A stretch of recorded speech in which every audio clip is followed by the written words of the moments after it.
your son struggled in learning. The mother had to be there to let him know you can still be an engineer. You just takes you a little bit more time to get it.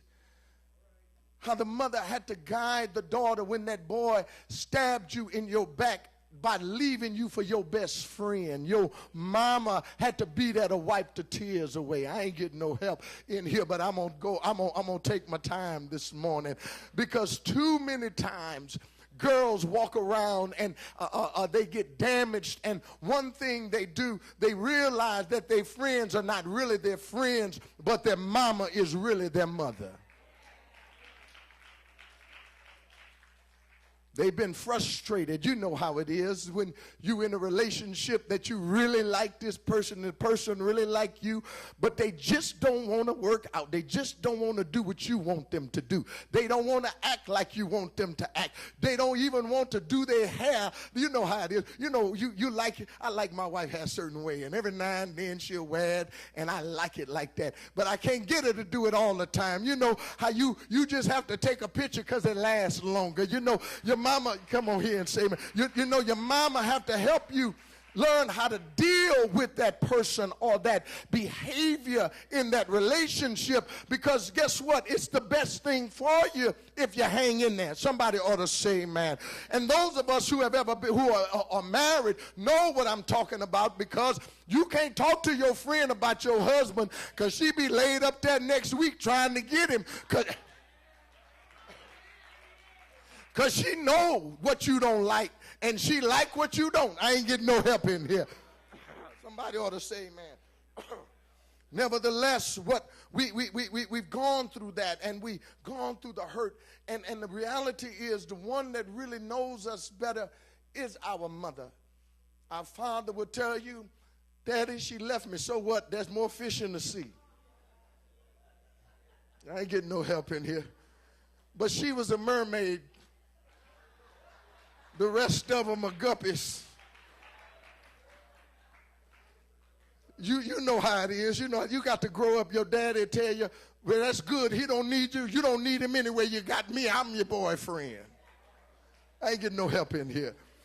But mama is sympathetic because she understands you better, because it is her that carried you in her womb for 9 months, 7 months, 8 months, and even maybe 6 months.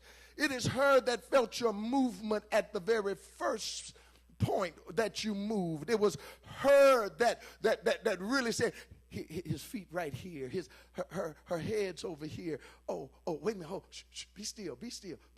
What? Put your hand right here.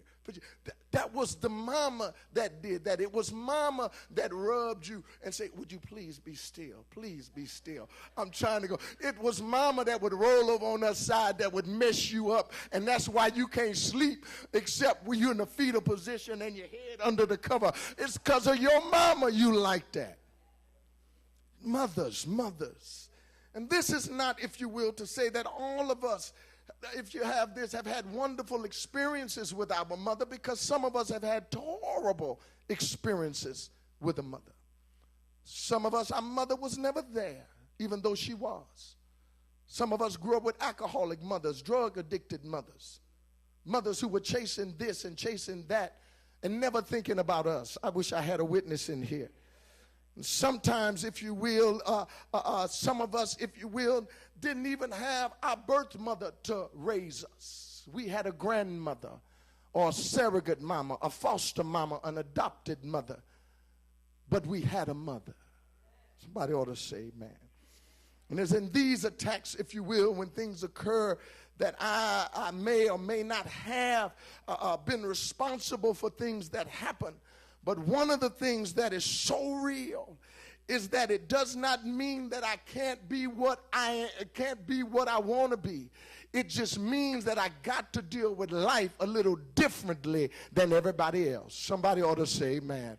Many of us didn't have some of the luxuries like some people had, the father and the mother in the house, until they graduated from high school. Some of us did not have that luxury. So we've had to learn to deal with life a little differently. Can somebody say amen? And life has a funny way of bringing us to an interesting thing in our life, things that are completely anticipated. But we have to learn how to forgive and forget in order for us to grow. And many of us are struggling today because we have not forgiven our mother for what she did to us a long time ago. Many of us are still trying to figure out why I ended up in foster mother's house instead of appreciating that you were there. I ain't getting no help. I'm gonna talk for a minute because it becomes difficult when we don't grow, because if we don't get past the hard times that we had with our mothers, if we don't get past the difficult times that we had with our mothers, it makes it challenging for us to put in our children, mothers, the things that they need. Can somebody say amen? And so what begins to happen when we really begin to grow and we really begin to understand who we are, we repeat these 8 words that our mama used to tell us. Mama used to say, you're going to always say this. Mama said, there'll be days like this.